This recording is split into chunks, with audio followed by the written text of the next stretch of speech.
कोविड-19 या corona virus, जी हाँ, Wuhan शहर से शुरू हुआ ये वायरस आज पूरी दुनिया में आतंक मचाए हुए है। आज हम ऐसे ही प्रोग्राम में आपके साथ सीधे बातचीत में अपने एक्सपर्ट के साथ सवाल पूछेंगे और जानेंगे जवाब। Hello hello hello. हाँ, आप हमें सुन पा रही हैं? जी बिल्कुल। अच्छा। जियो इंडिया का आपका बहुत बहुत स्वागत है। जी जियो इंडिया परिवार को मेरी तरफ से नमस्ते। अच्छा जी, हम आपसे सीधे सवाल और सीधे जवाब में आपका बहुत बहुत स्वागत है और हम टाइम जो है जाया न करते हुए सीधे सवालों पर आते हैं। जी, हमारा पहला सवाल है, क्या पालतू जानवरों में कोरोना वायरस हो सकता है?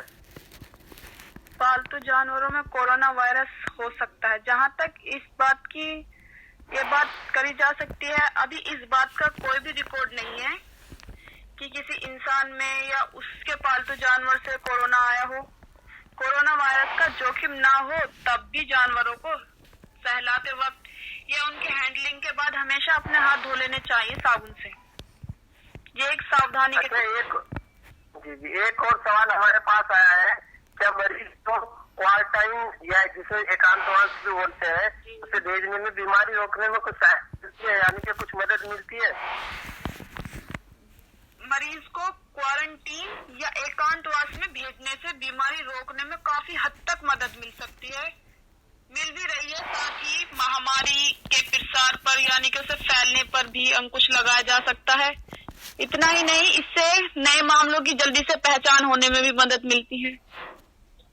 तो क्वारंटाइन यानी कि काफी एक हथियार के तरीके से इस्तेमाल किया जा रहा है। क्वारंटीन इस टाइम एक हथियार की तरह यूज हो रहा है इसके अगेंस्ट।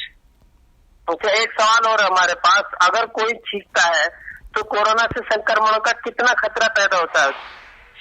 जब कोई व्यक्ति छींकता है तो उसकी जो लार की बूंदें हैं, जिन्हें हम ड्रॉपलेट्स कहते हैं, वो बाहर आती हैं, जिनमें वायरस होता है, जिनके साथ वायरस भी बाहर आ जाता है। तो संक्रमण का खतरा इसलिए फैल जाता है क्योंकि वो जो वायरस है वो उन ड्रॉपलेट्स के साथ बाहर आ जाता है और वो छींकते वक्त जो हमारे सामने है कोई व्यक्ति, उस पर चला जाता है। इसलिए जब भी हम बाहर जाएं या किसी से बात करें तो हमेशा मास्क लगाकर बात करें या किसी से भी मिले तो दूरी बनाकर बात करें। इसीलिए सरकार बार बार कह रही है कि मतलब मास्क लगाए या फिर ढके चेहरे को। जी। अच्छा, एक चीज और, जो हाइड्रोक्सी क्लोरोक्विन मेडिसिन जो है, जिसका काफी चर्चा में रही थी, अमेरिका ने भी इसकी डिमांड की थी, तो काफी चर्चा में आई है। कोरोना संक्रमण में कैसे काम करती है? हाइड्रोक्सी क्लोरोक्विन ये जो है ये असल में मलेरिया की दवा है, लेकिन ये कोरोना में भी सकारात्मक असर दिखा रही है। यह जो है वो जो संक्रमित मरीज हैं, इन पर कैसे काम कर रही है ये अब तक पता नहीं लग पाया है। लेकिन कोरोना से लड़ने में सिर्फ हाइड्रोक्सी क्लोरोक्विन दवा अकेले काम नहीं कर रही है। इसके साथ दूसरे एंटीवायरस हैं, ड्रग्स हैं, एंटीबायोटिक हैं, एरिथ्रोमाइसिन भी दिए जा रहे हैं, जिससे मरीज काफी हद तक सही हो रहे हैं। लेकिन इसके काफी पॉजिटिव रिजल्ट है। जी। अच्छा, ये और बताइए, कोरोना के संक्रमण को कम करने के लिए हमें क्या क्या करना चाहिए? वायरस के जो इन्फेक्शन है इसको फैलने से रोकने के लिए हमें घर पर रहना चाहिए। ज्यादा ही जरूरत हो तभी घर से बाहर निकलना चाहिए। जैसे कि सरकार बार बार कह रही है हमसे, घर पर रहिए, सोशल डिस्टेंसिंग और साफ सफाई बहुत जरूरी है। जब तक वैक्सीन न खोजी जा सके, जब तक हमें मतलब इसका कोई एकदम एग्जैक्टली इसका कोई हमें इलाज नहीं मिल जाता, जब तक हमें इन्फेक्शन की रफ्तार कम करने का सिर्फ एक यही तरीका है हमारे पास कि सोशल डिस्टेंसिंग बनाए रखनी चाहिए। जी। रोग प्रतिरोधक और सवाल है हमारे पास, रोग प्रतिरोधक क्षमता, इम्यून सिस्टम को हम कैसे बेहतर बनाए और क्या किया जा सकता है इसके लिए? ये जो हमारा इम्यून सिस्टम होता है, इसको स्ट्रॉन्ग करने के लिए बहुत सारे जो है तरीके हैं। जैसे फास्ट फूड छोड़ दें, बिल्कुल मतलब ये तली भुनी चीजें ना खाएं, खाने में खूब फल सब्जियां और अनाज लें। अगर लगता है कि आपकी जो डाइट है वो सही नहीं है, यदि आपको ऐसा लग रहा है कि आपकी डाइट सही नहीं है, तो साथ में मल्टीविटामिन ले सकते हैं, एक्सरसाइज कर सकते हैं, रोजाना लगभग 8 घंटे की नींद लें। ये नींद बहुत जरूरी है। जी, नींद बहुत जरूरी है। अच्छा, एक चीज और, एक सवाल है हमारे पास, कोरोना का इलाज के दौरान जो डॉक्टर है वो कितने खतरे में रहते हैं, क्योंकि वो तो ऑल टाइम कोरोना पेशेंट के जो है इलाज करते वक्त आसपास ही रहते हैं। वैसे तो ये जो डॉक्टर्स हैं ये काफी प्रिकॉशंस ले रहे हैं, लेकिन फिर भी खतरा तो इन पर रहता ही है। भारत में डॉक्टर्स जो है काफी इन्फेक्टेड हुए हैं, डॉक्टर जो है इन्फेक्शन के घेरे में रहते हैं, इसलिए इलाज के बाद उन्हें 14 दिन के लिए क्वारंटीन किया जाता है। जब डॉक्टर जैसे कोरोना वायरस के मरीजों का इलाज कर रहे होते उन्हें 14, जब वो मरीजों का इलाज कर रहे होते तो उन्हें 14 दिन के लिए क्वारंटीन किया जाता है। कोरोना के मरीजों का इलाज कर रहे डॉक्टर जो है वो असल में हमारे लिए योद्धा है, सिर्फ इस टाइम वही हमारा सहारा है, तो हम सबको उनके लिए प्रार्थना करनी चाहिए। अच्छा, एक और क्वेश्चन है हमारे पास, क्या ऐसा भी होता है कि कोरोना हो जाए और हमें पता भी न चले? जी बिल्कुल ऐसा हो सकता है। ऐसे बहुत से मामले सामने भी आए हैं जिसमें मरीज को पता भी नहीं होता कि वह कोरोना वायरस का शिकार हो चुका है। सामान्य जो मामले में लगभग 12 से 14 दिन बाद इस बीमारी के जो है लक्षण सामने आते हैं। 14 दिन की इस अवधि को इंक्यूबेशन पीरियड कहते हैं, यानी कि जो 14 दिन की टाइमिंग होती है इसको इंक्यूबेशन पीरियड कहते हैं, जिसमें वायरस हमारी बॉडी के अंदर जो है काफी म्यूटेशन कर रहा होता है। जरूरी है कि अपने घर में ही रहे, छोटे से छोटे बदलाव पर फिलहाल नजर रखे। अगर हमें कोई परेशानी है तो तुरंत अपने डॉक्टर से हमें सलाह लेनी चाहिए।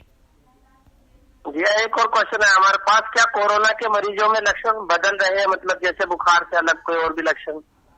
पहले जो थे सिर्फ इसमें सामान्य लक्षण थे, बुखार, तेज बुखार आना, खांसी, नजला, लेकिन अब जो है इसके लक्षण चेंज हो रहे हैं। कुछ मामलों में लोगों के गले में खराश, सिर दर्द, स्वाद और गंध को महसूस न कर पाने जैसे जो है हमें लक्षण देखने को मिल रहे हैं।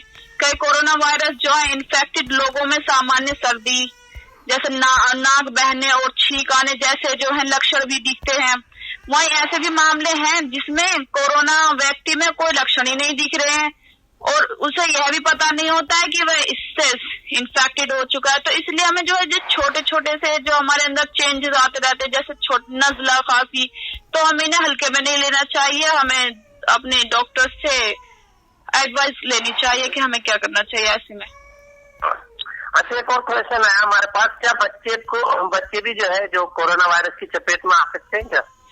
बच्चे काफी हद तक बच्चों का जो है इम्यूनी सिस्टम स्ट्रांग होता है, लेकिन बच्चे भी जो आजकल नए आ रहे हैं तो उसमें आजकल बच्चों के केस भी आ रहे हैं। बच्चे भी, ऐसे नहीं है कि बच्चे नहीं आ रहे, बच्चे भी कई आए हैं। हालांकि अधिकतर बच्चों में इसके हल्के फुल्के ही लक्षण दिखाई दिए हैं। बुजुर्गों के मुकाबले बच्चे इस वायरस से कम इन्फेक्टेड होते हैं।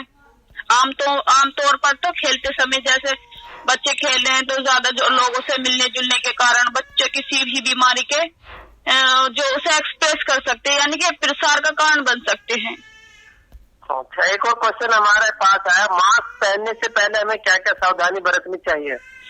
मास्क पहनने से पहले हाथों को जो है हमें साबुन से या सैनिटाइजर से अच्छी तरह से वॉश कर लेना चाहिए। लगभग 8 घंटे भी अगर हम लगातार अगर 8 घंटे मास्क का यूज कर रहे हैं तो उसे उतारते वक्त हमें जो है प्रिकॉशन लेनी चाहिए। जो डिस्पोज करने वाले हैं जैसे कि सर्जिकल मास्क, उन्हें डिस्पोज कर देना चाहिए। जो कई बार इस्तेमाल करने वाले हैं उन्हें इस्तेमाल करते समय भी हमें सावधानी बरतनी चाहिए। अच्छा, एक और क्वेश्चन है हमारे पास, क्या कोरोना संक्रमित मरीज ठीक होने के बाद फिर से संक्रमित हो सकता है? जी हाँ, कोरोना का मरीज दोबारा से संक्रमित हो सकता है। ऐसा ही चीन के वुहान शहर में देखा गया है, जो मतलब वहाँ पर कोरोना के दोबारा से केसेस आ रहे हैं। तो ऐसे में यानी कि मरीज एक बार ठीक हुआ है और उसके बाद फिर दोबारा से संक्रमित हुआ है? जी, कोरोना का मरीज ठीक होने के बाद फिर से पॉजिटिव टेस्ट आ रहे हैं। ऐसा नहीं है कि वो एकदम से एग्जैक्टली ठीक हो रहे हैं। एक और क्वेश्चन हमारे पास आया है, कोरोना के मरीज को छुट्टी देने का क्या तरीका है, मतलब किस तरीके से उसको जो है डिस्चार्ज किया जाता है? WHO ने जो हमें क्लिनिकली मैनेजमेंट की गाइडलाइन दी है उनके अनुसार जो है किसी भी मरीज में यदि जैसे किसी मरीज का कोरोना का इलाज चल रहा है तो उसे हॉस्पिटल से डिस्चार्ज करने से पहले 24 घंटे में 2 बार टेस्ट करना चाहिए और टेस्ट नेगेटिव आने चाहिए। और तब मतलब टेस्ट 2 बार नेगेटिव आना चाहिए, उसके बाद ही डिस्चार्ज किया जा सकता है। जी जी जी। अच्छा, एक और क्वेश्चन आया हमारे पास, सोशल डिस्टेंसिंग जिसको बार बार अपील की जा रही है, कब खत्म होगी और इसके मायने क्या है? सोशल डिस्टेंस जब समय के साथ, यानी कि जब ये जो है कोरोना वायरस से जो संक्रमित लोग हैं, ये कम मामले जो है इनके कम होने लगेंगे, ज्यादा से ज्यादा टेस्टिंग की जाएंगी, ज्यादा से ज्यादा मामले ठीक करने की क्षमता हमारे पास आ जाएगी, बीमार लोगों का इलाज सुरक्षा के साथ और प्रभावशाली तरीके से किया जा सकेगा। यानी कि जब हमें पता चल जाएगा कि हाँ इसकी एग्जैक्टली मेडिसिन ये है, तो तब लॉकडाउन को हटा दिया जाएगा। अच्छा, एक और क्वेश्चन है हमारे पास, कोरोना की वजह से क्या पर्यावरण में सुधार हुआ है? जी, कोरोना की वजह से पर्यावरण में बहुत हद तक सुधार देखा गया है। पर्यावरण से जो है ये सभी वायु प्रदूषण, जल प्रदूषण, ध्वनि प्रदूषण, सब में बहुत अच्छा सुधार है, बहुत अच्छे रिजल्ट देखने को मिल रहे हैं। गंगा जमुना का पानी काफी हद तक बेहतर हो गया है, क्योंकि इनसे ये कल कारखाने बंद हो चुके हैं, तो इनकी गंदगी जो है उनसे नहीं आ पा रही है, तो इनमें जो ये शुद्ध हो गया। एक और क्वेश्चन है हमारे पास, जैसे मुरादाबाद में घटना हुई थी, भोपाल में घटना हुई थी, जो हमारे स्वास्थ्य कर्मियों पर जो है पत्थर बरसाए गए थे या उन पर गाली गलौज बदतमीजी की गई थी, तो उसमें आपकी क्या राय है? ऐसी जो घटनाएं हैं वो पूरी मानवता के लिए शर्मसार करने वाली हैं। सख्त से सख्त सजा मिलनी चाहिए ऐसे आरोपियों को। ऐसे आरोपियों को सख्त से सख्त सजा मिलनी चाहिए। अच्छा, एक और क्वेश्चन है जो लास्ट क्वेश्चन है कि तबलीगी जमात जो है वो कोविड-19 को फैलाने के लिए कितनी जिम्मेदार है? ये जो है कोविड-19 को फैलाना कौन किसके लिए जिम्मेदार है, किसी को भी इसका जिम्मेदार नहीं ठहराया जा सकता, फिर भी यह एक जांच का विषय है। अच्छा डॉक्टर मैडम, आप हमसे जुड़ी, बहुत बहुत शुक्रिया, आपने बहुत सारे सवालों के जवाब दिए और उम्मीद करते हैं कि लॉकडाउन के बाद फिर आपसे हम एक बार रूबरू होंगे। तब तक के लिए बहुत बहुत शुक्रिया। Thank you.